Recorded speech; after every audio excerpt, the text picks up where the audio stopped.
Look at that plant. I want you to know that everything was grown in my garden. Don't touch that plant! Is it poisonous? She'll become part of the plant. Hi, everyone. Welcome to Flower Power Garden Hour. I'm your host, Marlene. And I'm your co-host, Bruce. And this is your August to-do list and your question and answer segment. So, Bruce, we're already in August, but we've been blessed with unseasonably cool weather. When I came back from backpacking, it was only in the 80s, which is never heard of where we're at. Yes, and I saw the 10-day forecast, and we only have 1 day in the hundreds forecast for the next 10 days, which could change. Which could change. And I'm like a lot of people, I'm like, okay, it seems like it's staying warmer later in the year. Does this mean August and September we're going to be bombarded with 110 degrees for like weeks on end? Or are we going to keep this? But we can only hope. Yes, who knows? I mean, I know the garden's loving it. I mean, I'm loving it. I could actually be outside middle of the day and do things without dying. So with that said, you know, it is unseasonably cool, but we're going to talk about what you need to do in August. And you would think, oh, there's absolutely nothing to do in August, right? Usually it's too hot to do things, but there is a fair number of things, such as prepping your garden for fall. Yes. Yes. So I do want to start just with a list of what you could plant as far as veggies go. So last month, you could start some of your fall crops inside in a protected area. But this month, there are some plants that you could directly sow in the ground, meaning you take the seeds and you put them directly in the ground. Beets, onions, if you start onions by seeds. Most people don't. Cabbage, carrots, beets. I already mentioned beets. Chard, loose leaf lettuce. And next month is when some of the more popular fall crops, I guess you could say, you could put the plants in the ground. But for August, that's what you could direct sow for seeds. I would not recommend planting any other plants, perennials or anything, because we're still in the peak of the hot season. I know, and rightly so, if you're willing to risk it and you know exactly what to do, you can still plant. And I'm guessing, Bruce, that you're still planting some things. Well, you know, I am, because I have to. I have all my seedlings of perennials that I started. Mm-hmm. And they, you know, I could put them into bigger pots, it's true, and then wait till fall. But I generally feel if I let the roots start to get into the ground, and if I'm watering appropriately and shading the things that need to be shaded, then I'm better off planting them now than waiting, because plants in pots can dry out a lot more easily. However, it makes a lot of sense. No, that's true. If, say, you go to a nursery and you see this plant and you absolutely have to have it, it may, what if it's already pot bound? What if you're not good at watering things in pots? That's where it is a good idea to get them in the ground if you have them, and you're running the risk of having things pot bound, and then it's going to be more difficult for them to adjust. And you mentioned you're watering them, hand watering them more. So remember, if you're planting, anytime you plant, you need to not go off of what your irrigation is scheduled for or what an established plant would do. You need to water as a newly planted plant. And in the summer, that may mean every single day. And I can't stress enough to add mulch on top so it keeps some of that moisture in. So now I do that I check every plant outside in the garden every single day, and all the new ones I do, of course, check and make sure that they're not drying out. Yeah, certain plants, like say you plant a hydrangea this time of year, you may lose the complete top. The whole entire top may die down, but the root system would still be alive. And certain perennials are going to do that. So don't necessarily go off of what the top of the plant looks like. Of course, if it's a woody shrub and all the branches die, then there's still a chance, right? There's still a chance. Yeah. So don't give up too soon, but don't go necessarily off of how the plant looks. Of course, if it's questionable, if it's in a poor draining area, you may not want to water it every day because you may be doing, in fact, overwatering. So there's all these caveats to it. But, I believe it's check the plant every day and see what it needs. Yeah, that's better than saying, correct. So really prepping for fall garden, what does that mean?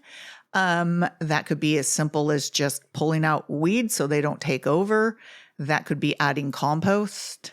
And I know for some people this time of year, it could be removing struggling summer veggies or ones that you're sick and tired of already, like zucchini. Well, like all my summer vegetables are struggling this year because I've been devoting my attention somewhere else. Well, I was gone for, I've been gone a lot this summer. And, I come back and what did I have? I think I told Joe, I said, hey, Julie may come over and pick some tomatoes off of the plants while I'm gone. He's like, are they still alive? Because I gave him no instructions because he had, 38 cats to feed, 5 kittens to medicate while I'm gone. So I didn't want to bombard him. I'm like, you know what? The irrigation's on. If it blows, shuts off, whatever. I'm not going to bombard him with that. But I came back and nope, irrigation didn't blow. Everything's fine. So really, most of the time, unless you're really into tidy vegetables and, really like your tomatoes, like nice and trellised, and you don't really need to do much No. besides harvest in this time of year. And I've often said that, your vegetable garden, it's nice to make it look good if you can, but it's not an ornamental garden. And, they do tend to look towards this part of the year pretty awful, even if they're doing well, because, your tomatoes are tremendous, except in my case. And you just can't have the same aesthetic that you have for your ornamental garden. No, that's why you take the pictures of tomatoes in your vegetable garden at like 4 weeks after they've been planted because they're at the perfect size and they look good. But another way to get around that, if you're into the aesthetics, and is just plant flowers with them. Because then you see the pretty flowers and no one's noticing this tomato that looks gnarly. I did have some tomato death. I can't remember the last time I've completely lost a tomato plant without the aid of gophers. And so I don't know what's going on. This was a tomato that I was given by my tomato geneticist friend. And it makes me a little concerned because usually when you have complete dieback like I did, it could be a fusarium, which is in the soil. I don't know if this is really susceptible because there's others in the same bed right next to it and they're okay.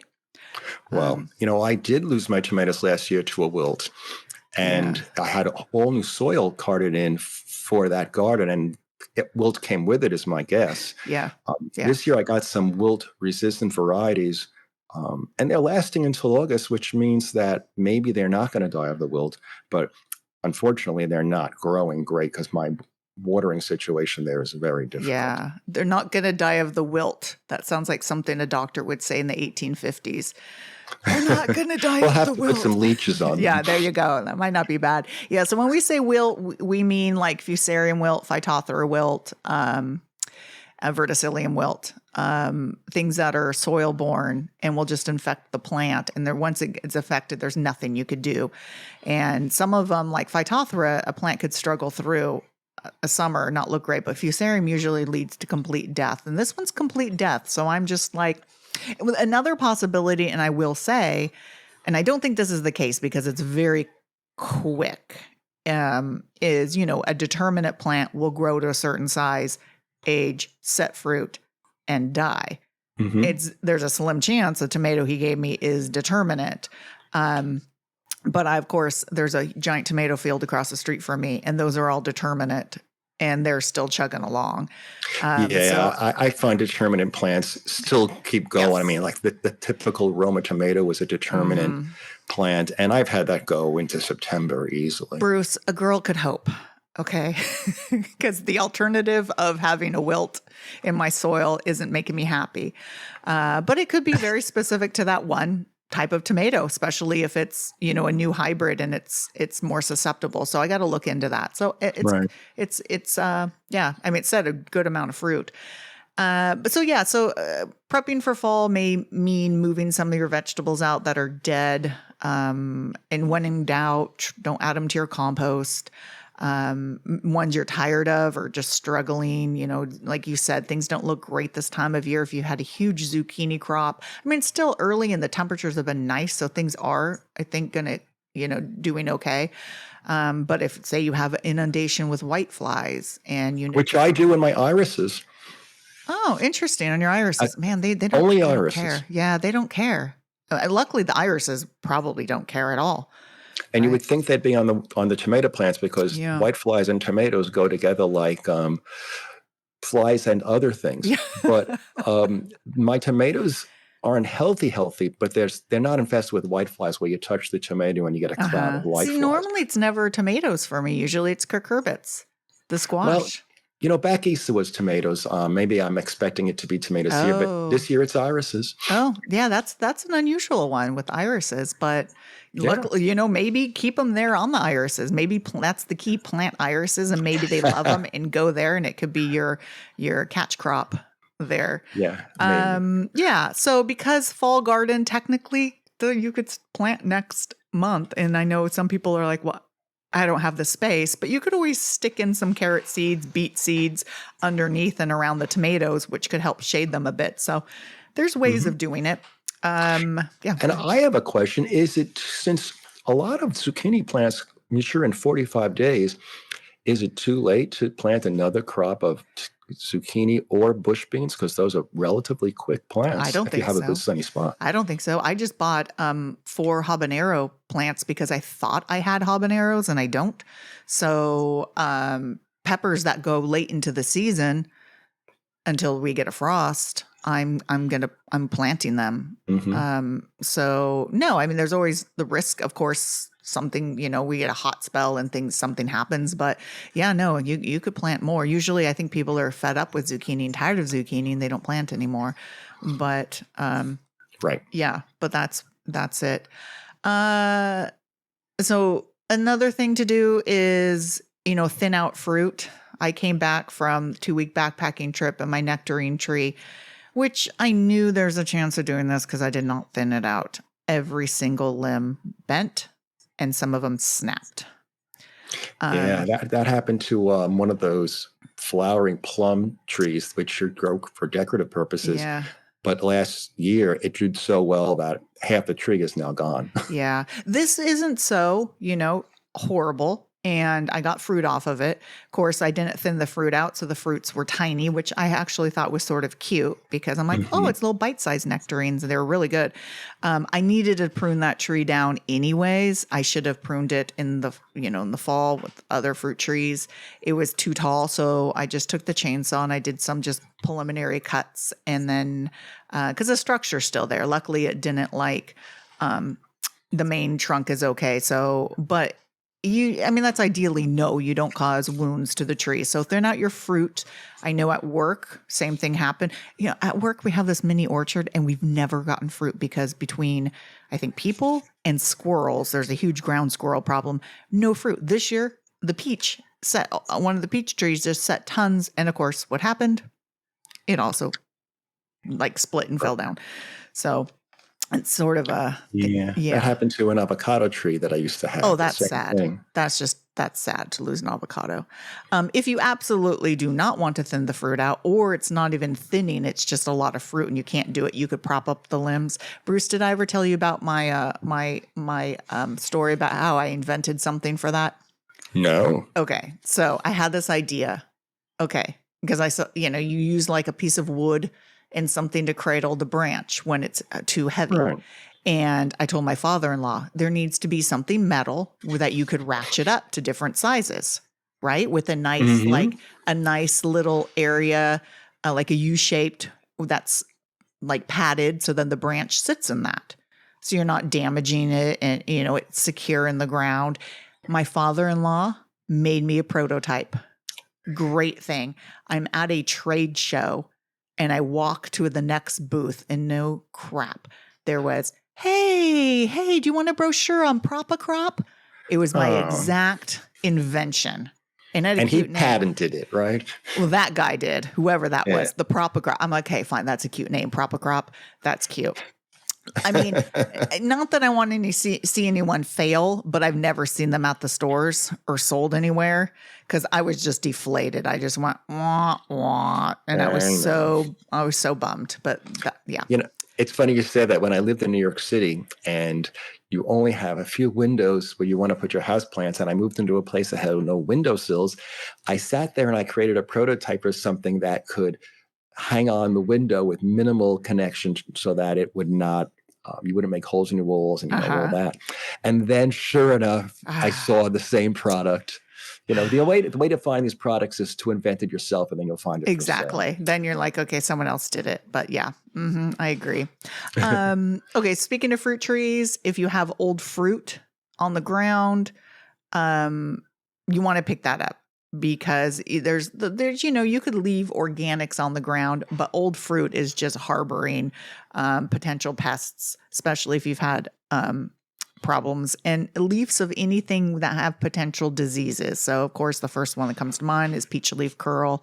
If you've had a bad, pick up all the leaves there. So when in doubt, always get rid of any potential diseased parts of a plant, because you never know if it could stay in the soil or if it's just harboring right there and going to rear its head the following year. So that's a good idea, is to clean up there. And, as an aside, when people see neighbors having their trees pulled down and they want to take the bark chips for their garden, they should know why those trees are being pulled down. Were they diseased or not? Because if they were diseased, I don't want those wood chips in my garden as mulch. Yeah, true. I mean, overall, if they were diseased and you don't know the disease, that's a good, sometimes you're like, oh, that's not going to affect whatever, but it's true. That's good. You could start. So of course you could continue deadheading your flowers, your roses, your annuals to keep getting flowers. But if you want to save seeds, now's the time to start harvesting them. And this will go for vegetables as well. But there are, of course, a few things you need to follow and know. So are you collecting seed? I am not. And the reason I am not is because I specifically grow exactly what I want for my garden. And if I take the seeds, I do not know if it's going to be the same plant next year unless it's an open pollinated variety. That is perfect. Do you want to explain what open pollinating is? Sure. So, of course, when we buy seeds that are hybrids, they'll call them F1 hybrid. That means that they basically took two plants, crossed them. Somehow the geneticists are able to ensure that those plants are pure. And then when they cross them, you get your hybrid plant, and the parents are exactly what they want them to be, which means you have a pretty good idea of what the offspring will be. However, if plants are open pollinated, they can be pollinated with any plant that is suitable. For instance, you could have a cucumber cross with let's say a pumpkin, not a pumpkin, but let's say a cantaloupe. And the offspring will have very little to do with the quality and traits of the parents. So you don't know what you're going to get. And if you want a red flower and you let your red flower pollinate and make seeds, you might get a pink flower next year. You might get a white flower depending on what the other parent was. Yeah. So that's why a lot of people who end up with random tomatoes in their garden the following year and say, I never planted that. It's because there is a lot of open pollinated tomatoes. Right. That will then just, who knows what you're going to get. And that could be true for flowers. That's why when you plant zinnias, you don't necessarily get the exact zinnia. So yeah, you definitely want to collect the seeds. A lot of people, that's the fun part of experimenting with seeds, and you end up with bizarre things, is because you never know what's going to come from seed. So, and of course, if they're wildflowers, then really it's not an issue, because they're just, that's the way they grow in nature. Yeah. And I think it takes 7 generations for a grower to say, oh, this is a steady trait, or this is a steady that you could collect the seed. So it's many, many generations before you're going to have the seed come true too. Right. Yeah. Cut back certain plants. Speaking of things that don't necessarily come true, hollyhocks, that's a big one it's like a weed, but there's some that I like. Their flowers are all spent and you have the giant stalks. Leave them if you want. Or you could the flower pots are sort of cool looking of hollyhocks. They're really cool looking. Yeah. The seed pots. Yeah. Yeah. Certain things like Nepeta, which is catmint, but there's different nepidas. I have one that's more tuberous and it's short. It blooms for a short period of time and then dies. So you could cut that. Your herbs, you could cut back pretty darn far, like your oreganos. You might see new growth at the base already and you could cut those back. So, try to figure out what plants could use a little tidying up and cut back. But for the most part, it's really just keeping the weeds down, checking watering, watching for disease, getting ready for fall, planting certain things, and enjoying your garden when you can. Yeah, and we have such a long fall period that it's really, when you mentioned cleaning out the ugly plants, it's also a good time even to plant some annuals, and not necessarily your cool crop annuals. I mean, you could still, if you like, I have an area where my pansies and lobelias are finally just done, and I feel like if I rip that out and put pansies in now, it's a little early, but why not put in some, even marigolds or dwarf seams or something that will just go for about 2 months, and then I can plant my actual cool plants. How do you say you're retired without saying you're retired? I have entered a new phase of my career, I which does know. not involve working Yeah. for money. I just say that. No, I'm jealous. Yeah, because you're like full bore into your garden, which is great. And I am not. I am in where I'm like, well, mainly that's my fault too, is I'm doing a lot of backpacking and stuff. So, Yeah, even when I was working, I was always full into my garden because that's just what I love to do. well, hey, now. I mean, I'm full into my garden, but not like how I want to be. Which You is have a very large garden. There you Even in go. Long Island, my garden wasn't as big as There you yours. go. Okay, do you have anything else to add? Because I Well, know you're doing some. yeah, just a few things. Yeah. As far as watering, it's still better to water in the morning than in the evening. And I learned that the hard way because for some reason I've been watering my vegetable garden in the evening when I'd say, oh, it's so dry, it needs water. And of course, the next morning, it was barely moist. Whereas now that I'm watering in the morning, it lasts the day through the heat of the day. So that just means if you're monitoring the water, sure, we get home from work and we spot water things. But if you're every day coming home and certain areas are dry, then maybe you need to be watering earlier in the morning rather than later in the afternoon.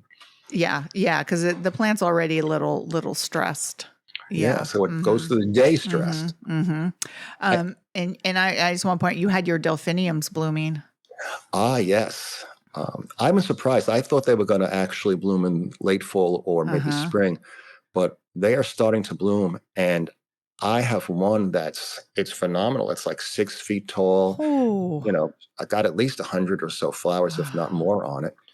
It's the best of the bunch. There's no question. Yeah. I saw some great delphiniums, native delphiniums, when I was backpacking that were pretty tall, and they're just so beautiful. But you never think of them growing in, but you in Central Valley, I always think of them more coastal and cool. Yeah. But I think the secret for delphiniums, A, it's luck, but B, is the seed that I get. It's a specific strain from New Zealand, and it used to be called Dowdesdale delphinium. Okay. And I read where they were more heat tolerant. So that's where I ordered them from. I don't know if it's true, but that's what I read. Yeah. The other thing is I grow mine almost in dappled shade all day. Then they get some direct sun in the morning, and that's it. In cooler climates, you can grow them in full sun, but not here. And I think the other thing about delphiniums is when you buy plants, and Green Acres does sell them, plants that are in pots, I find generally they just start flowering earlier. The flower spikes are shorter. Whereas when you put smaller plants into your garden from seed, they just seem to they get a lot more root growth. They get bigger leaves before they start to flower. I think it's just a nicer looking plant, but it requires starting them from seed, and delphiniums from seed is not really that easy. Yeah. Well, normally you see delphiniums and they sell them in like 3-gallon pots. The plants are mature and they're in peak bloom, and people fall for them even. I mean, because they're gorgeous, but then you put them in the ground in the transplant shock, and then they're short living and then they die. So, Yeah. I mean, they will rebloom if you cut them down almost to the stem. I generally leave a leaf or two on it and you get reblooming. But I think for our climate, it's just, if you like them and you want to buy them, almost like buying tulip bulbs that are in bloom, do it. But if you're one who is willing to start from seed, and then you'll probably get better plants. I will say I still haven't figured out exactly when to start them here. Yeah. In zone 7, you start them in July because the nights will start to cool down by August. But here it's very different. So Okay. I'm working on that. Okay. Ready to move on to question and answers? I just have 2 more things. Oh, yeah, of that course. I want to add. And Okay. number one Yes. is that if you have your houseplants outdoors, you might want to start checking for pests because you've got about 2 months or so before you might think about bringing them in.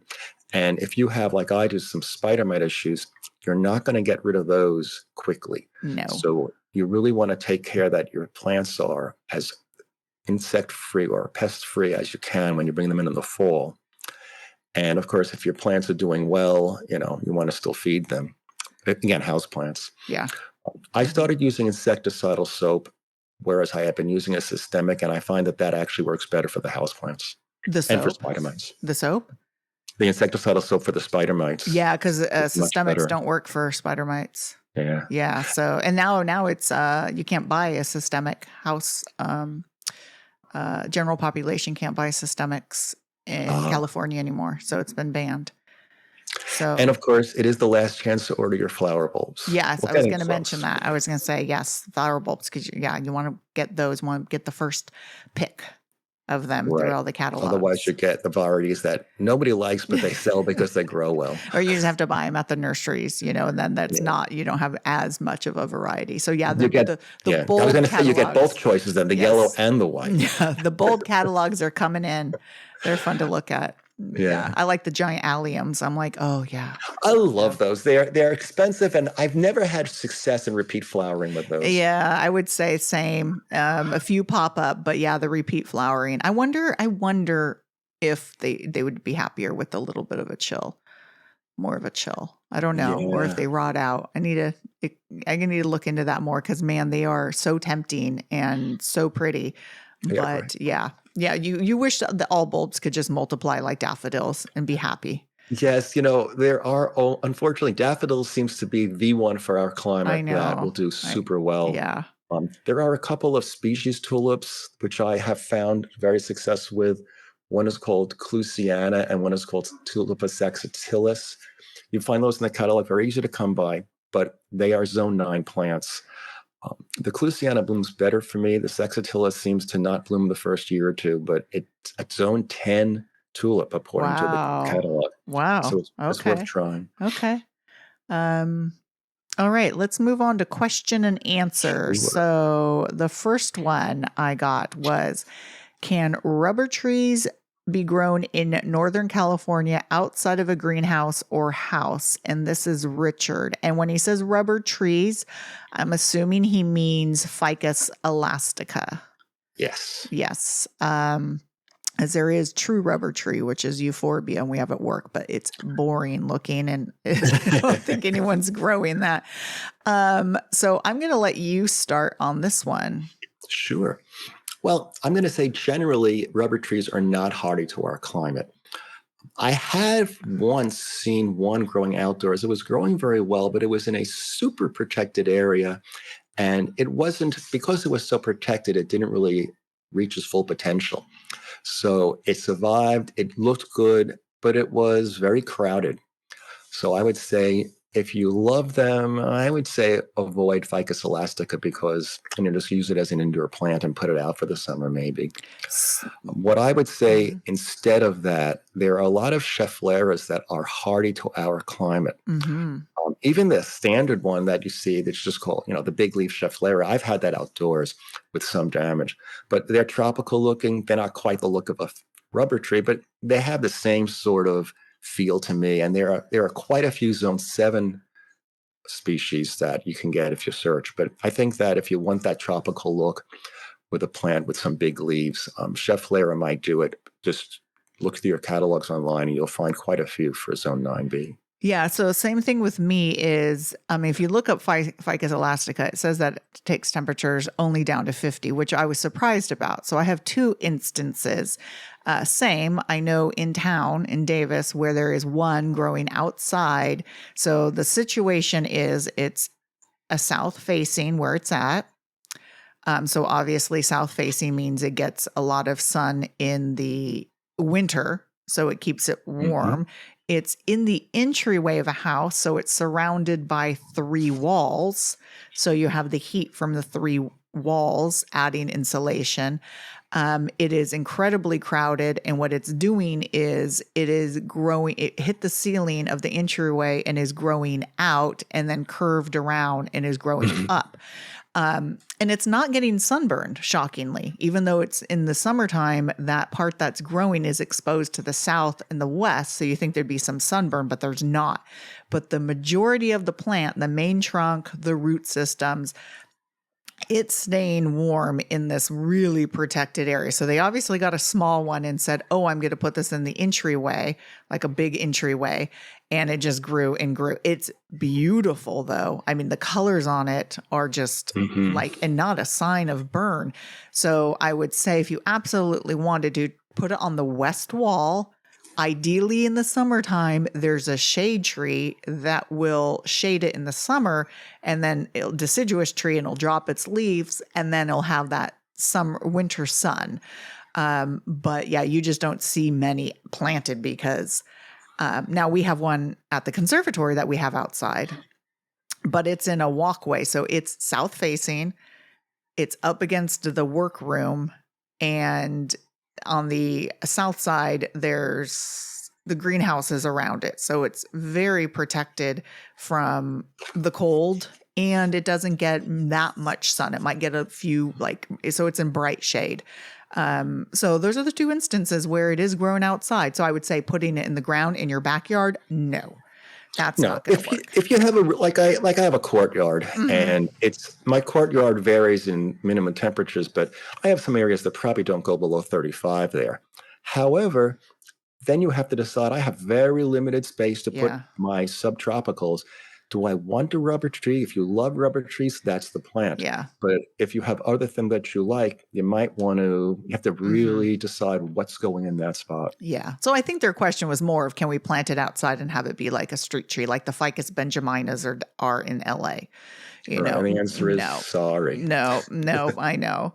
All right. So the next question is I got a picture and it said, is this poisonous? And she goes on to write, my plant ID, like ID app or even Google, says it is black nightshade.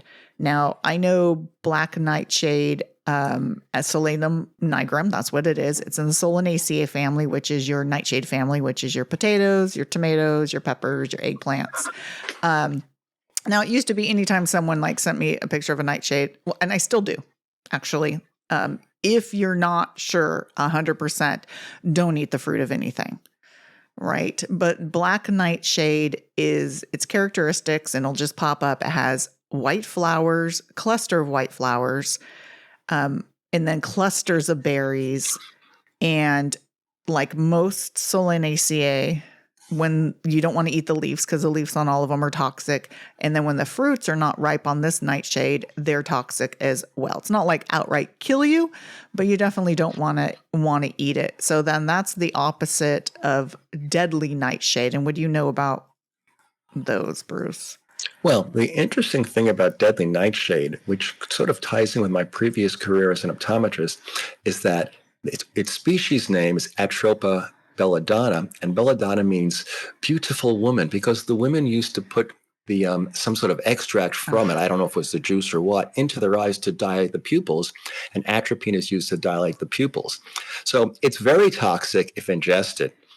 One of the problems for me is that you take a picture, you send it through your ID program, and it says it's Solanum nigrum, but maybe the ID program, the AI is wrong. So I would not trust any identification program for telling me if something is edible and delicious or poisonous and is my last meal.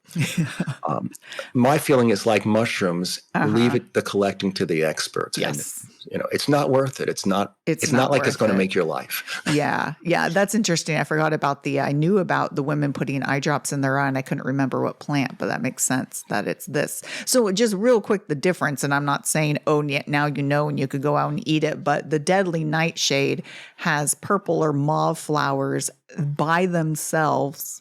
And so you have one berry and the calyx is much larger. So the calyx is basically those green appendages that are going to be at the base of the fruit. They're bigger than the fruit.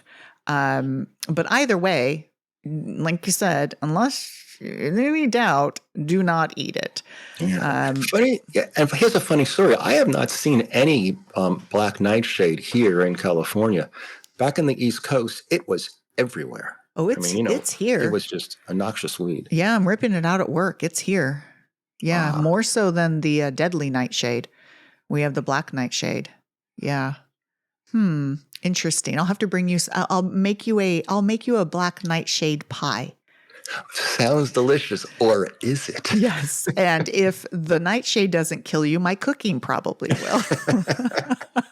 So either way, it tastes good with some arsenic. Yeah, either way, you probably just don't want to eat anything I bake for you. On the other hand, you make great food. And would you bring me a quiche? What was it you made the other day? I made you a spanakopita.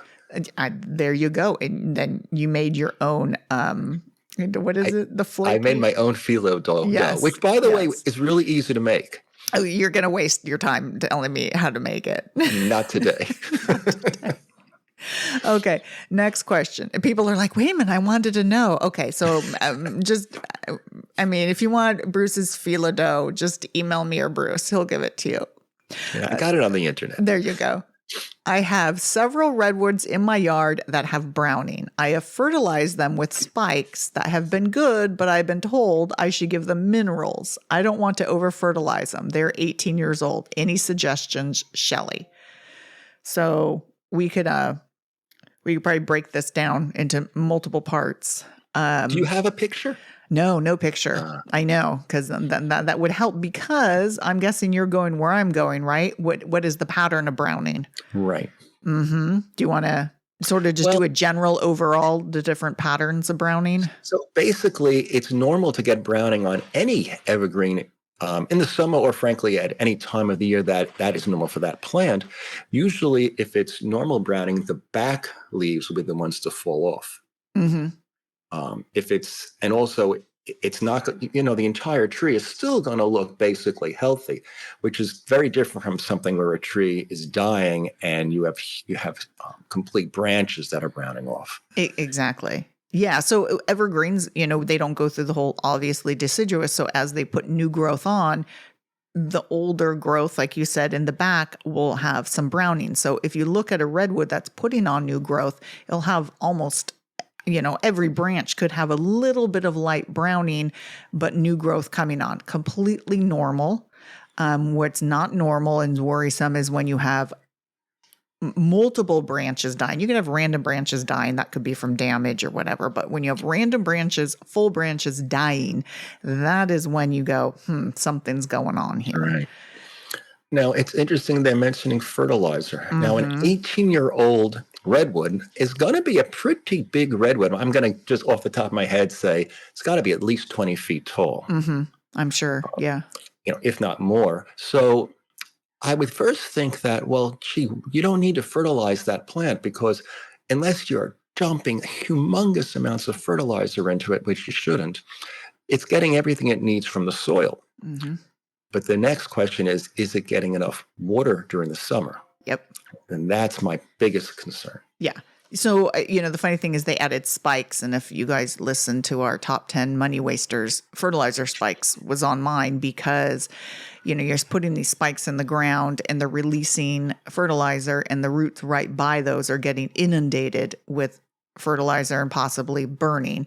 Mm. And then how much fertilizer, where's that fertilizer going? It's not spread throughout. But yeah, so redwoods are the opposite of what we're trained and told to do for our trees. So most trees you want to deep, infrequent water, whereas redwoods, they grow along the coast and they rely on coastal fog drip as a majority of their water. So their roots are very shallow. So you need to do frequent, shallower watering of them. So a browning could just be water stress, right, too. And as I sit here out the window looking at my redwood, I do water 3 times a week for about 40 minutes a shot. But I'm wondering, because my ground is still very dry at the end of the watering day if my redwood's getting enough water. I'm not Yeah. seeing browning yet, but Yeah. I may. Yeah. So what I would say is don't fertilize anymore. It is getting everything it needs. If you haven't been watering at least twice a week with a sprinkler all around, or there's no lawn around that's getting, lawn water, then don't water anymore. But if you're like, oh, these have not been watered at all summer, water them. Now, do inspect to see if it's overall browning or if large branches are dying. And then if you can, get to them and see, because if there's sap oozing or there's like cankers or sunken areas, it could be a sign of disease. And even holes, borers could affect them if you see holes with sawdust. So all of that, you do want to get an arborist out there, not saying that they have the cure. Once a tree like this has been hit with one of these diseases, it's almost just a matter of time. Yeah. Sadly. And of course, it might be worth checking the pH of the soil. I mean, we have very alkaline soil here, but again, it's lasted for 18 years. Yeah, exactly. But they do like acid soil. Yeah. Generally, if something's changed after 18 years, then but the overall pattern is needed here to sort of know if it's normal or if it's not. But either way, that's sort of the routine you should follow. Now, here's a fun fact. As they say, there are basically 3 genera of redwoods. There's the sequoia, which is the one that most of us tend to see. That's the coastal redwood. Then there's those are the tall trees, if I'm not mistaken. Then there's sequoia dendrons, and those are the ones that grow up more in the higher altitudes. Yeah, and those are the big trees. Yep, they have more big needle-shaped trees. leaves. Yeah. And then there's the one which you almost never see here. It's called the metasequoia. Yep. And that's a deciduous sequoia. It's very cold tolerant. I had one growing on Long Island. I planted one for a friend of mine in Massachusetts, which is zone 5, which means I think they get down to -10. Yeah, they can take Or cold. -20.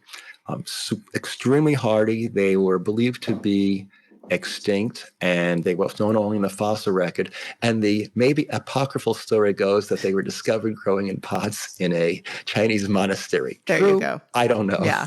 We have 2 metasequoias at work in pots, completely pot bound, because I can't really find a location to plant them. I think there's one on campus, and I'm thinking, okay, is there space by this one on campus? I might do some rogue planting and just go and plant them, because these poor things aren't going to make it in their pots anymore. So they don't get quite as big as redwoods, which is actually a good thing. Although the one I have on Long Island, which I saw last year, is probably a good 50 to 75 feet tall, but I planted it 25 years ago. Yeah.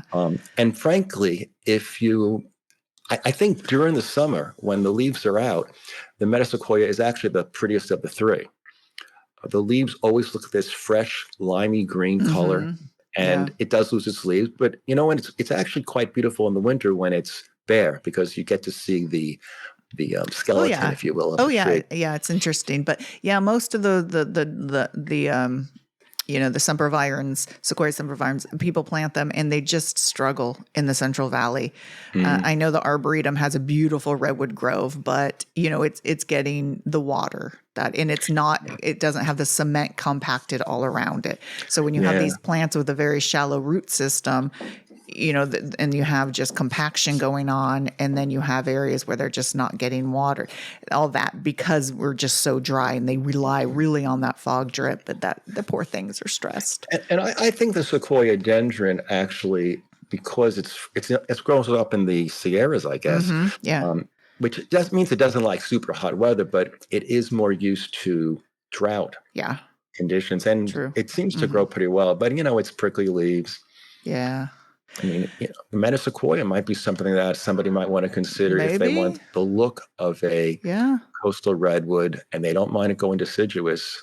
Yeah, with or this they really think it's always dead. fresh-looking leaves. And they don't mind people every other day telling them that their redwood just died all of a sudden. Your redwood died, right? When I sold my house in New York and the new people moved in whose knowledge about plants, we shall say, was in the negative direction, when the tree went deciduous in the fall, they were about to cut it down. Oh, no. And then my old neighbor said, Oh, don't no. do it. Oh, no. I And now didn't it's a think heritage about that. tree almost. Oh, 'cause my there are God. very few of those. Can on you Long Island. imagine? Oh, bless those neighbors. Bless their hearts. Bless their hearts. All right. Our last one. I have an avocado tree that is 10 years old. It has dropped small fruit last summer and this summer. We got one big avocado last year. What is the possible reason, Ken?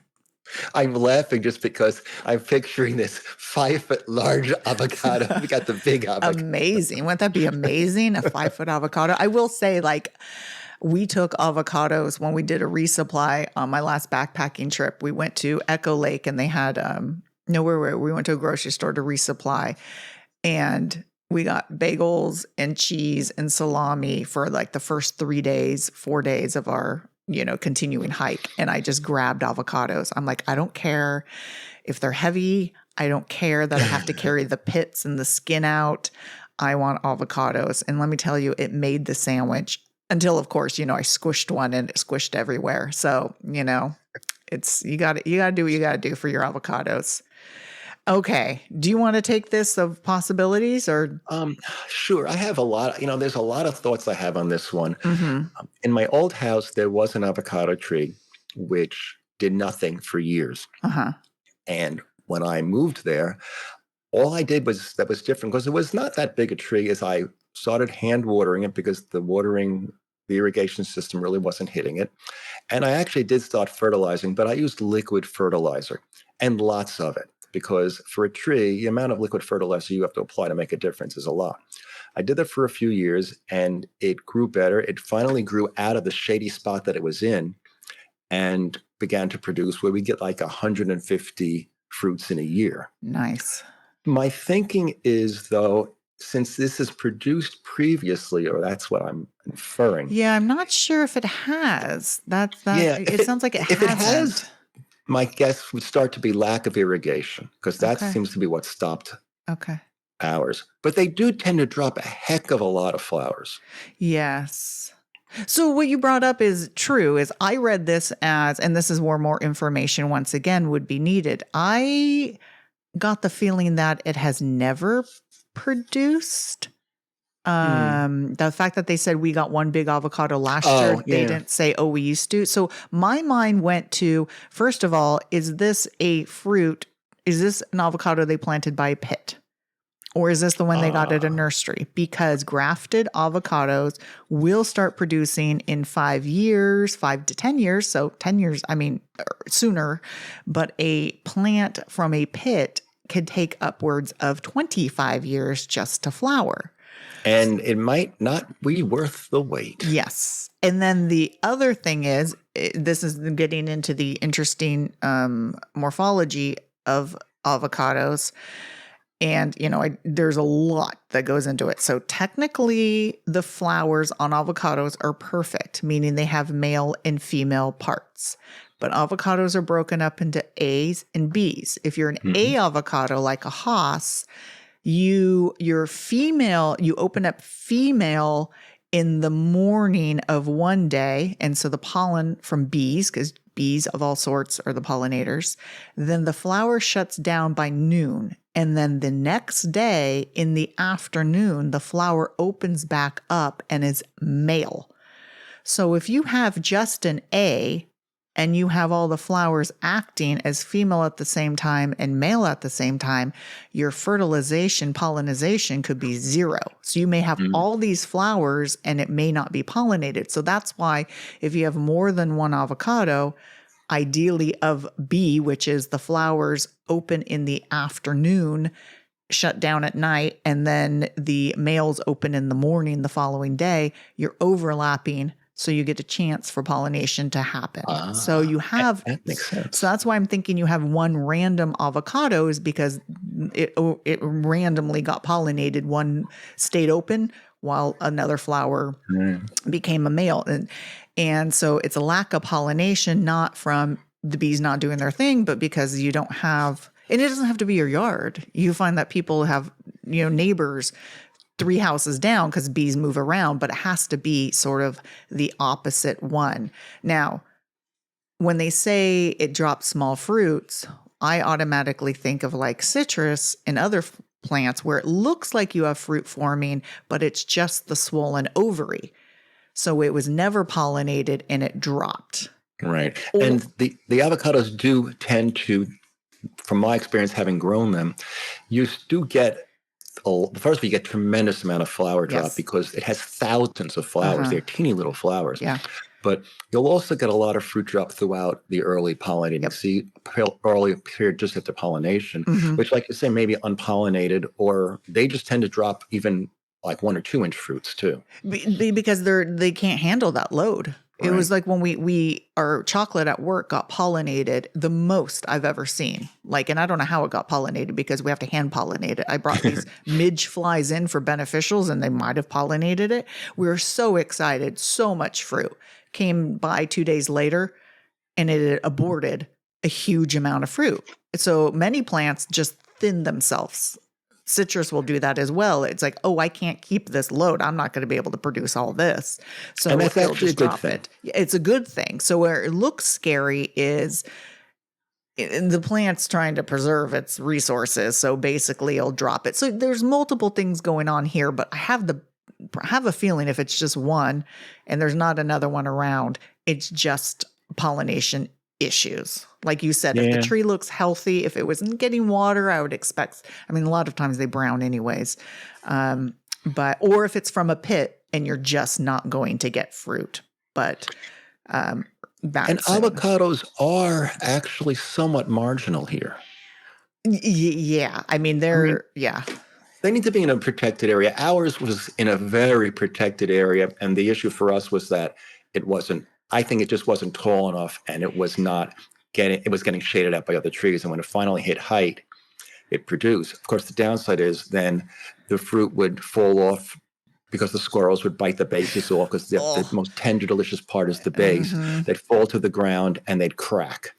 Yeah. But that's why if you do have an avocado, don't let it get out of hand. Yeah. Don't let your avocados get out of hand. Well, where I've seen them growing the best, and why I've never tried to grow one, because this is sometimes where it's like, you think you know too much. I'm not even trying it because, I'm like, that's going to freeze out. I've seen them best where, and I think if I'm not wrong, this was sort of like your house, your previous house is up against a fence, say, in between large shrubs. And so it's getting all the protection from the winter, from the shrubs and the fence. And then it peaks up and then it gets the sunlight from up above. And so that's where I've seen most of the avocados that are successful in the Sacramento area growing, not out in the open during the winter, just really ice protected. What's interesting about that particular plant is that most of the light was on the north side, which is probably why it was sort of stretching. Yeah. The arborist who was at the house said that was probably the best avocado he'd seen in Sacramento. And maybe it was. Maybe he just wanted to make me like him so that he cut down more trees. I did a Good Day segment, a live segment at someone's house in Sac, and I was pretty impressed with their avocado, I must say. I mean, I think I remember seeing yours, and it was pretty impressive too. Look, if anyone has an avocado I have a funny tree, avocado story. Oh yeah, funny avocado. Okay, go ahead. We had a friend over, and her mom was from the Philippines, and she's looking at our avocado and she says, wow, it's producing so great. She goes, here's how my mother told me you get your avocado to produce. She says, what you do is you take an axe and you hack the stem, and then you take a fire and you burn the stem, and that'll shock it into blooming. And I said, or you can water and fertilize and save yourself all the effort. So, but that's apparently a thing they do back in the old country of Philippines. Look sometimes you're just desperate. And if that's what's required to get avocados, I'm willing to do that. Okay. I'm willing to do that. Yeah, that's funny. I don't recommend it, but if you're going to chop it down, well, just hit it with the axe and give it a couple of flames and see what happens. Well, I'm thinking, okay, the flames, maybe that created ash and it increased the pH and gave it some potassium, potash, right? And then maybe the axe did some sort of girdling around it where, there might be some science behind that. They might, well, this is what they say to do. Yeah, And you who never am I to know. judge? Most like, what are they like folk things. Thank you. Yes. Start from something, right? Generally true. there's some basis around it. But yeah, no, don't take an axe to any tree unless No. unless it's dying, and then you can.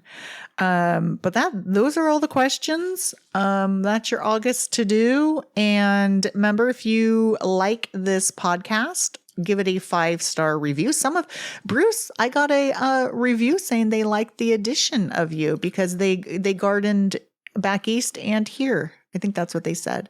So Well, thank you very much. yeah, because It's been a really enjoying being here, and it's really also fun to go from one type of gardening environment to another, and it's completely different. Oh yeah, I guess I always say if you take me and you move me to a different area, it'd be a whole new learning. You take sort of the basis, but then you got to learn all the plants and the ins and outs. It's moving to any garden, but then a different zone is So anyways, if you like the podcast, please give it a 5-star review on Apple Podcast, and I think on Spotify you can as well. And if you have any questions, email me, Marlene the Plant Lady, at what is it? gmail.com. I don't remember it. Marlene the Plant Lady at gmail.com. And follow on Instagram, Marlene the Plant Lady, and Facebook. And if you have questions, of course, send them this way, and ideally a picture, and as much information as possible to help us tell the whole story. Else we'll Pictures just sort of help a lot. Yeah, pictures help a lot. And until next time, everyone, happy gardening. See you next time.